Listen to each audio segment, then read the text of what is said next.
The strike was not a gesture of war, but of contempt, and that made it worse. In the vaulted, crystalline hall of Ecliptus Prime, where every polished arch reflected the solemn light of 100 civilizations, the slap landed with a crack that rang louder than thunder. A ripple of gasps swept through the chamber, followed by 1,000 overlapping murmurs and dialects that twisted the air. Billions of eyes watched from across the stars, their viewports tuned to the spectacle of the Galactic Accord ceremony. At the center of it all stood General Nathaniel Cross, his cheek reddening beneath the blow, his posture still proud and unbending. He was human, an American general whose chest bore so many medals they shimmered like captured suns under the light. Every clink of those medals spoke of wars endured, borders held, soldiers buried. He was no diplomat, no silver-tongued envoy. He was the embodiment of Earth's stubbornness, standing before a galaxy that had never wanted humanity to join. The one who struck him was a soldier of the Vanar Dominion, tall as two men, carapace shimmering in iridescent green and violet. Its claws clicked as it withdrew, a sneer twisting the mandibles of its insectoid face. The slap had not been born of sudden passion. It was ritualized, deliberate, a carefully chosen humiliation meant to show that humans were beneath consideration. Cross did not stagger. He raised one gloved hand, adjusting the line of his uniform as though brushing off nothing more than dust. The grin that curved his lips was not kind. It was weary, dangerous, born of too many battles where laughter was the only shield left. "You really shouldn't have done that," he said softly, his voice steady enough to hush the cacophony of the hall. Then, in 3 seconds, he closed the space between them. His hand clamped on the Vanar's head, and with a swift, brutal twist, the alien skull cracked like fragile porcelain. The body collapsed to the polished floor. Gasps became shrieks, and history shifted on its axis. The chamber dissolved into chaos. The Vanar delegation roared in grief and rage, mandibles clattering like blades. Council scribes scrambled to capture every flicker of movement, their record spheres glowing feverishly. Some members of the 12 shouted for guards, others for calm, but no command could tame the storm. Beyond the chamber, the feeds went live. Earth saw it instantly, replaying the 3-second justice on endless loops. Within hours, memes flooded the networks. Florida man crushes space bug. Chuck Norris, alive and well in space. The footage was remixed with laugh tracks, woven into advertisements, mocked and exalted in equal measure. The council attempted suppression, but it was like trying to smother a supernova with bare hands. General Cross did not join the uproar. When the session collapsed, he was escorted from the chamber under heavy guard. In his quarters, beneath the muted light of foreign suns streaming through the glass, he sat in silence. His reflection in the window stared back at him, scarred, grizzled, weighed down by too many victories. He had no regrets for the act itself. The Vanar had asked for it. Yet a part of him wondered if he had damned humanity's fragile seat in the Accord. For one gaze haunted him more than the alien fury, Celine Ward's. Ambassador, diplomat, patient architect of humanity's inclusion. Her words had won the treaties. Her smile had soothed ancient suspicions. Her sleepless nights had built the bridge that Nathaniel had perhaps shattered with one decisive grip. When their eyes met in the chaos, hers had been filled not with anger, but with sorrow, a disappointment sharper than any blade. Ecliptus Prime thrummed with gossip in the aftermath. Markets buzzed with alien voices. Humans are barbarians, unfit for peace. Taverns laughed. Celine Ward wasted her life on savages. Some whispered that humanity's exile was imminent. Others predicted Nathaniel's execution before the week was out. Yet, even in the sneers, there was a new undercurrent, fear. Because while aliens mocked, they also replayed the footage. They saw how quickly a man had killed what they thought untouchable. Children in alleys mimicked the crushing gesture, their games turning legend into ritual. Traders began to eye humans warily, as though uncertain if the creatures of Earth were prey or predators. Cross did not feel legendary. His medals weighed like chains, his grin a mask that no longer comforted him. Memories rose unbidden. The trenches of Mars, where soldiers sang songs between artillery strikes. The frozen moons where duct tape and stubbornness kept ships flying. The comrades buried beneath alien skies, their laughter still echoing in his ears. The galaxy saw a barbarian. He saw a tired man who had survived too much to tolerate humiliation. Selene came to him once. She did not enter, only stood at the threshold. Her silence was colder than the void outside. He wanted to speak, an apology, an explanation, anything, but the words curdled in his throat. She left without a sound. He watched her go, and for the first time in years, the grin faltered. The summons arrived the next morning. He would stand trial before the 12. His act weighed, not just as his own, but as the measure of his species. The Vanar demanded blood. The council muttered of exile. Humanity's future trembled like glass on the edge of breaking. On Earth, the news became a circus. Reality shows doubled their ratings when cut with Accord footage. Entrepreneurs marketed burritos branded 3-second justice. On street corners, children tied tin medals to their shirts and declared themselves generals. Humanity, in its strange, irreverent way, met the threat not with fear, but with laughter. But Nathaniel Cross carried no laughter as he walked into the crystalline chamber once more, this time in ceremonial chains. The Vanar seethed, mandibles snapping. Selene sat in her seat, pale, her silence a heavier burden than the chains themselves. The 12 began their chorus of accusation, their voices layered and strange. Barbarism, arrogance, unfitness. He listened. He tilted his head. His grin crept back, not for arrogance, not for defiance, but because it was all he had left. The galaxy could call him a monster, but they could not make him bow. And perhaps that is what we must remember, you and I. Dignity is not always found in gentle words or careful gestures.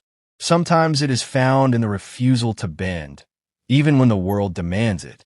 Sometimes the measure of a soul is the courage to stand, to laugh, to endure, when all else crumbles. Humanity, for all its flaws, has never learned to kneel. The council chamber smelled of judgment. 1,000 alien eyes burned down upon General Nathaniel Cross, each gaze sharpened by centuries of ceremony, precedent, and unyielding distrust. The crystalline arches overhead refracted the chamber's light into cruel, fractured prisms that painted him in shifting hues, as though even the architecture mocked his presence. His chains rattled as he shifted his stance, not out of fear, but out of boredom. The Vanar delegation hissed venom through serrated mandibles, their grief twisted into hatred.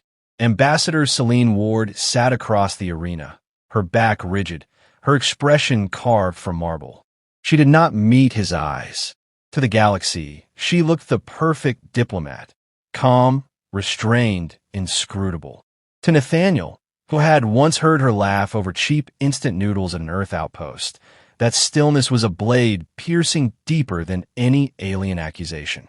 The 12 began their chant of censure, their voices layered, resonant, alien harmonics coiling into a single suffocating verdict. Humanity was unfit. Humanity was dangerous. Humanity was reckless. Their words fell like stones into an endless abyss, yet Nathaniel felt none of their weight. What pressed upon him was Selene's silence, and the thought that perhaps she had begun to believe them. When the voices stilled, Nathaniel raised his head. His grin returned, irreverent as ever, though the ache in his chest threatened to fracture it. "You talk like scholars cataloging fossils," he said, his voice carrying inhuman bluntness, stripped of ceremony. "But fossils don't laugh when shells fall. Fossils don't stitch their wounds with duct tape and keep running. Fossils don't survive Florida Man." A ripple of confusion passed through the chamber. One of the scribes whispered urgently to another, the words Florida Man skittering across their translation stones with no meaning. A murmur followed. Is it a warlord? A myth? Cross winked, and the chamber shuddered in unease. "You slapped me," he continued, voice low but iron-bound. "Not just me. My people. my history, my dead. And you expected us to bow, because that's what you've taught every species to do. But humanity bows to no hand, no claw, no counsel. He leaned forward, chains clinking softly. You mistake mercy for weakness.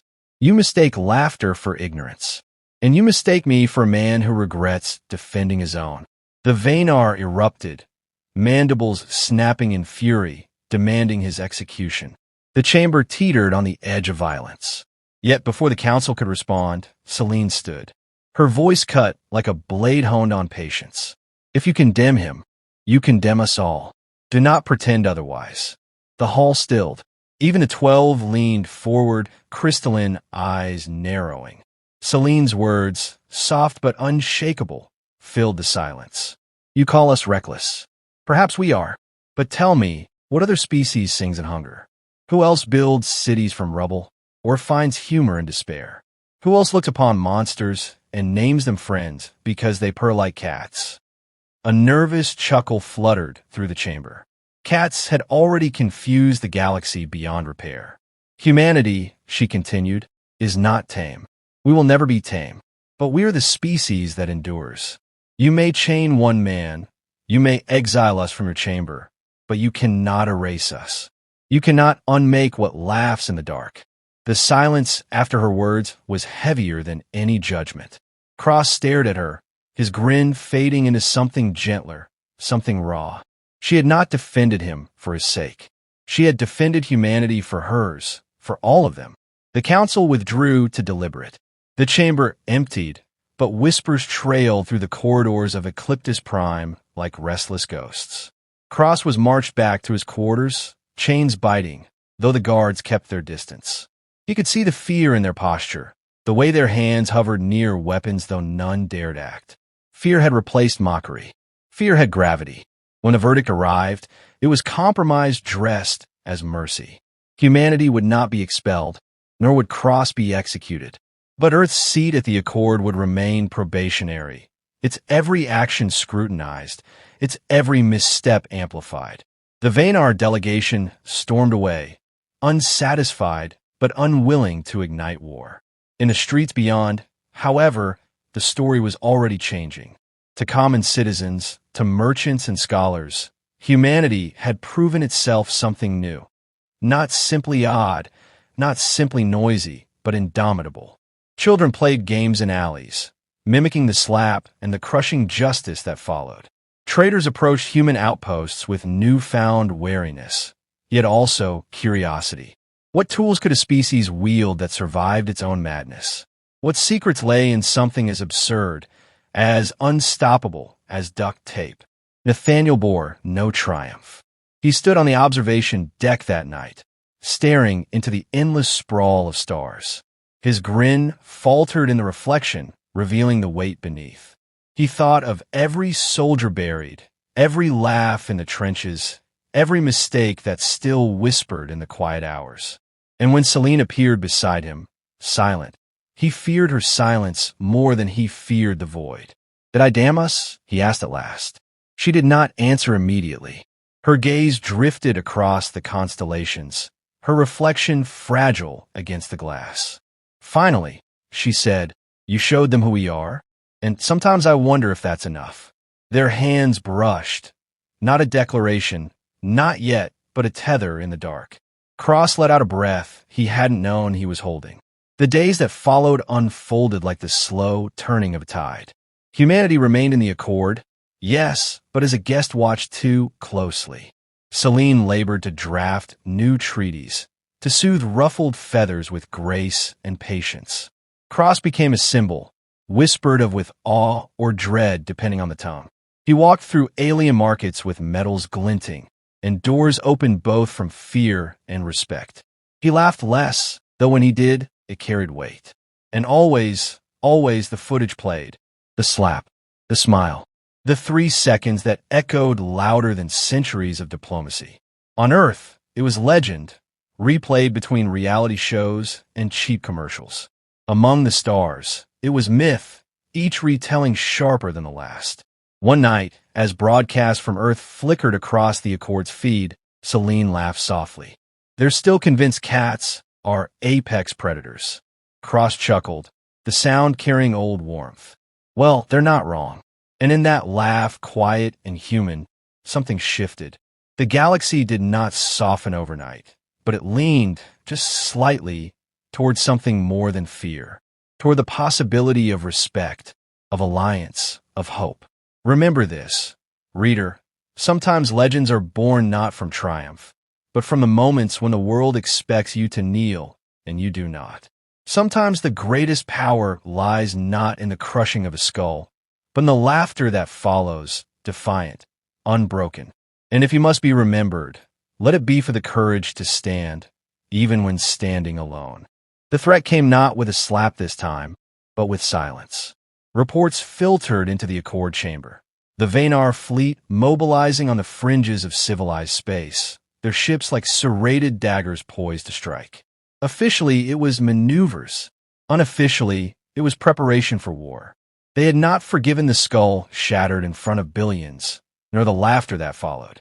To them, humanity had spat in their face and walked away grinning. They wanted the galaxy to see humanity crushed. General Nathaniel Cross stood at the heart of the storm, summoned again before the 12. This time there were no chains. Chains had proven meaningless. His metals gleamed under the fractured light, though he felt each one burning into him like a brand. He did not grin now. He had learned that smiles, however sharp, could be mistaken for arrogance. He carried instead a calm, heavy stillness, the kind born only on battlefields. Celine Ward sat nearby, pale with exhaustion but fierce in her resolve. She had fought days without sleep, wrangling diplomats, calming markets, weaving words into fragile nets to hold the galaxy together. Yet nets tear when storms rise, and the Vanar were the storm. Her eyes flicked to Cross, not with sorrow now, but with trust sharpened by desperation.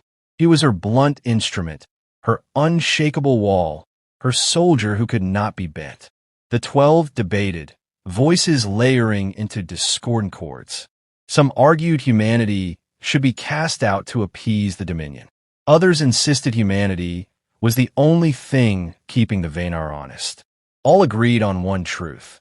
A single slap had become a crucible, and from it the galaxy would either burn or be reforged. Cross broke the noise with words plain and dangerous. If they want war, they'll have it. But understand this. Humans don't fight wars the way you do. We don't duel with honor codes or keep battles tidy. We fight ugly.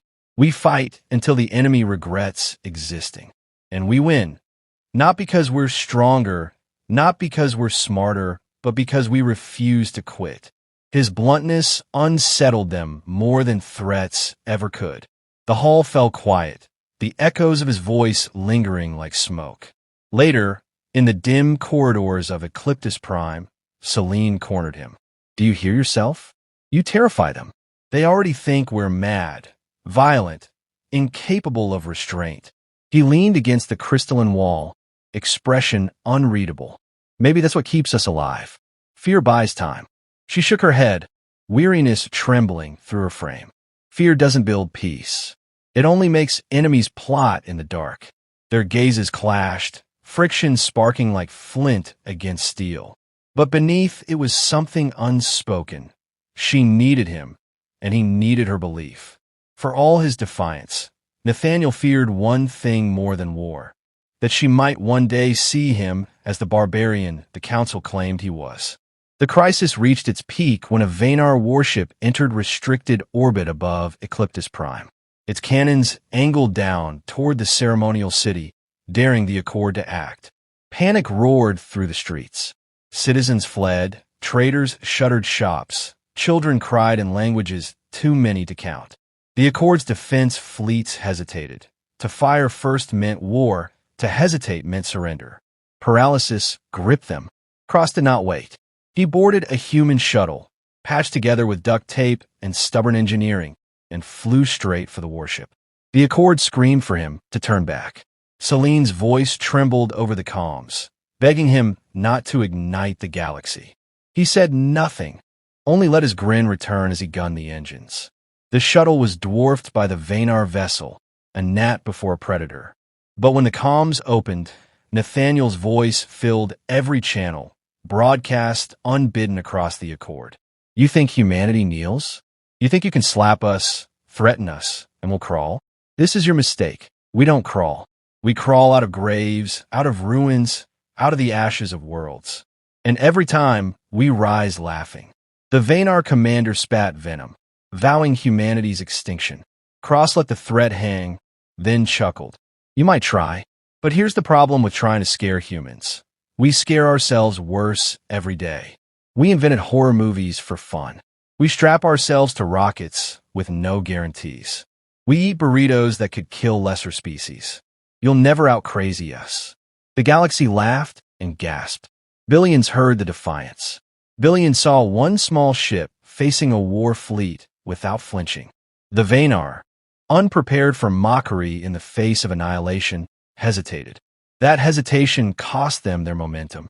Accord fleets moved in, surrounding the warship, emboldened by human recklessness. The Dominion withdrew, snarling promises of future retribution, but retreating nonetheless. The city erupted in relief. Cheers, laughter, disbelief that such madness had worked. To the Accord citizens, humanity had gone from tolerated guests to wild guardians who stood when no one else dared. The legend of the slap was now joined by the legend of the stand. Nathaniel returned to Ecliptus Prime battered but alive. Selene met him on the docking bay, fury and relief warring in her face. She struck his chest with her fist. You could have died. He grinned, metals rattling. Wouldn't be the first time. She wanted to scream, to curse him, to weep, but instead she let her forehead rest against his, just for a breath. In that moment, no words were needed. Trust had been reforged, not by diplomacy, not by restraint, but by standing together on the edge of destruction. In the days that followed, the Accord's verdict softened. Humanity was no longer probationary. They were indispensable. Fear still lingered, but alongside it came respect, fascination, and, in some corners, admiration. Traders sought earth goods. Scholars studied human humor like scripture. Children across species tied medals to their clothes and played at being the general. Nathaniel, for his part, no longer laughed as easily. His grin remained, but now it carried weight, tempered by the knowledge of how close they had come to ruin. Selene stayed at his side, her sharp words balancing his reckless ones, her calm softening his defiance. Together, they became not just symbols of humanity, but its living paradox, warrior and diplomat, laughter and restraint, duct tape and ink. And so the story closed, not with war, but with something rarer, a fragile peace, held together by fear, humor, and hope in equal measure. Humanity had not been tamed, and perhaps never would be. But in their madness, the galaxy saw possibility. Remember this, reader. History does not remember the careful whispers of the cautious. It remembers the ones who stand when standing seems impossible, who laugh when laughter seems absurd, who dare when all others tremble. If you must carve your place in a hostile world, carve it not with apologies, but with courage stitched together, like everything else we build, with duct tape, stubbornness, and the refusal to kneel.